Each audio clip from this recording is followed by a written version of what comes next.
How do you get honest feedback from your employees?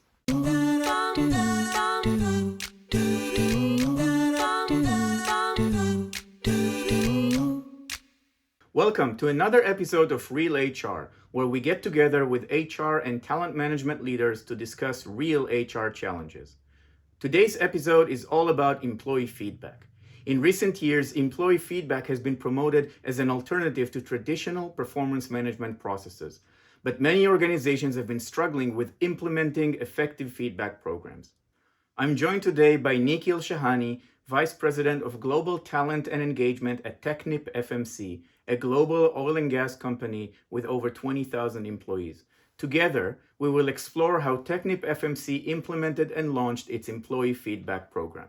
Welcome to Real HR. Thank you so much for taking the time and joining me on our call today to discuss employee feedback at TechnipFMC.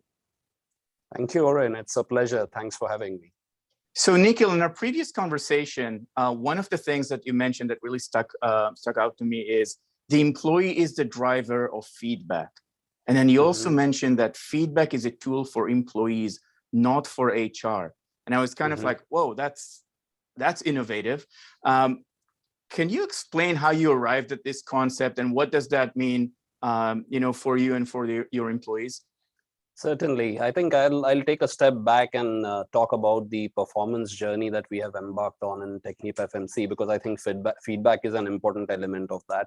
So from a performance development or performance perspective, we started a journey a couple of years back, and we started asking employees, what do they want to do with performance management? What do they expect from performance management, and why do we do it in the organization? And we talked to employees, we talked to leaders, and we talked to quite a few of our stakeholders. And the overarching view was that, performance management in an organization should help an employee improve performance and develop in the organization. And fundamental to employee development is feedback. And that's where employees said that we want to have more feedback on how we are doing, not just at the end of the year, which tends to be what we were doing earlier. So I think that's how the concept of feedback emerged, and people want to know more. People want to listen to how they are performing on an ongoing basis, on a continuous basis, from multi-source, multiple avenues, and that's how feedback emerged. And because of that, I think we landed on feedback as an employee-driven tool, as opposed to managers driving feedback. So we expect employees to take charge of their careers. In our check-in process, there are three main pillars. One is goals, clarifying expectations. The other is feedback. And the third is development. You use that feedback to talk about development. We have moved away from the concept where we tell people that it has to be mandatorily in the system, because feedback is not only about system, it's about people talking and having authentic conversations. But having said that, tools are there and systems are great enablers. So if I am doing an important meeting or an employee is delivering an important presentation to a global audience, the best way to seek feedback is immediately after the meeting, not after 3 months. So in that type of a situation, we encourage people to ask 3 or 4 random people that they trust who are part of the meeting to ask feedback on a tool. And that comes instantly. So this feedback is really helpful, because you can't literally sitting in US call somebody in Singapore or Africa or Europe at late in the evening, right? So that's where the tool is a great enabler. Excellent. Thank you for that. So you mentioned the need for feedback to be authentic. You didn't say it, but I'll say it for you, in the moment, if possible, or kind of close to being in the moment for it to be effective. Now, we know that for feedback to be effective, it really needs to be given and received in an environment that promotes this sort of openness conversation. Some people are more comfortable giving feedback than others. Some people are better at receiving feedback than others. And there's always this perception of, if I'm going to say this, how would it impact me? If I react in a certain way, how will that affect me? One of the things, I want us to maybe watch these study results. This was a study that was done late last year. And then I'll ask you a question after we watch it together.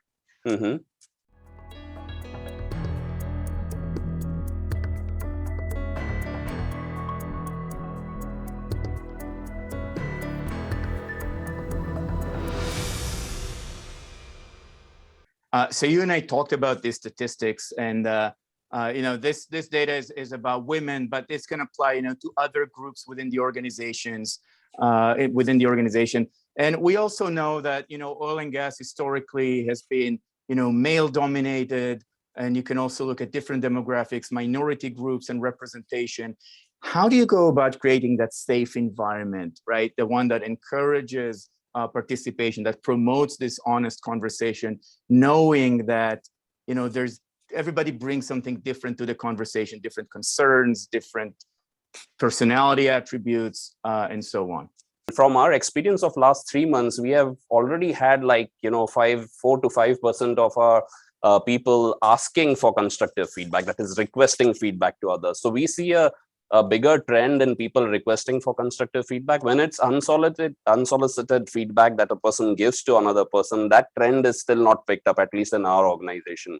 But then coming back to a culture, a feedback culture, how we are encouraging people to do that, it's a combination. It's very closely linked to our values and foundational beliefs.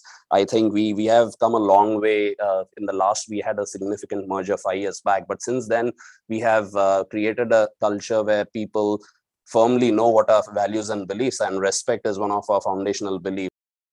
If you look at engagement index at TechnipFMC, and I'm not going to talk about the actual numbers, and then you split between genders, there is not much of a difference. I mean, yeah, if you look at the engagement levels of males versus females, there is a very little difference between how the engagement index differs. And further looking at psychological safety, and I think psychological safety is really important to a great feedback culture. And we are developing our leaders. I think it's going to take time, but even if you look at the psychological safety index as part of our engagement survey, we didn't notice at a global level, we didn't notice a significant difference between the responses from the female workforce versus male workforce, which is good, right? One of the important element of having an effective check-in or giving or receiving feedback is psychological safety, and every leader having the openness to receive constructive feedback, and asking for it. If leaders start asking for constructive feedback, people will feel good about it, and again, the way you receive this constructive feedback and what do you do it as a manager is really important. So I think it's a two-way street. I definitely believe employees have to take charge of their own destiny, and they have to drive feedback, they have to drive check-ins, but equally managers or leaders, and I use this word interchangeably, but let's say leaders, they need to create this environment and enable a culture where people can give their best. So I think that's the role for a leader, and as well as a role for employee. So let me ask you this. Moving forward, how would you define success for this initiative? What would make you look back 6 months, a year down the road and say, this was a huge success, or we need to tweak, or, we could do it better? So there are various data points in our HR systems that we are tracking linked to goals or goals closure, or the perception of people on how we are doing with check-ins. And in general, I mean, we, as I said, we will do, leadership training, short virtual learnings for managers, and focus groups. When we started this journey, we did a lot of focus groups and co-created with our employees. So asking people in different forums on their views is really important.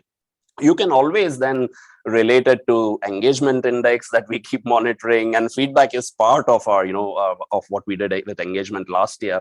But to summarize, I think people perception and having a good employee listening strategy on asking people if they think that we are changing or not. Looking at our data in our systems, again, we are not closely monitoring the actual content of what feedback is, or what performance or check-in discussions managers and employees are having, but just the fact that people are having goals, are having clarity, closing goals, and things like that. So it's a combination of these different data points that will tell us if we are making progress or not. That's the plan for now. Because the ultimate objective is to improve effectiveness and for people to believe that they are improving, as opposed to having a great completion rate in the system, which used to be the case in December, because everybody's chasing people to complete appraisal. So we have 100% completion, and you ask people, are you satisfied with what conversations you had or the appraisal process? Less than half of the people say that they like what they do. The most important thing is we need to keep listening, we need to be agile, and we need to adapt. Excellent. Nikhil Shahane, Vice President, Global Talent and Engagement at TechnipFMC. Thank you so much for this conversation and for joining me today. Thank you. Thank you, Oren. It was a pleasure to join you and look forward to staying in touch.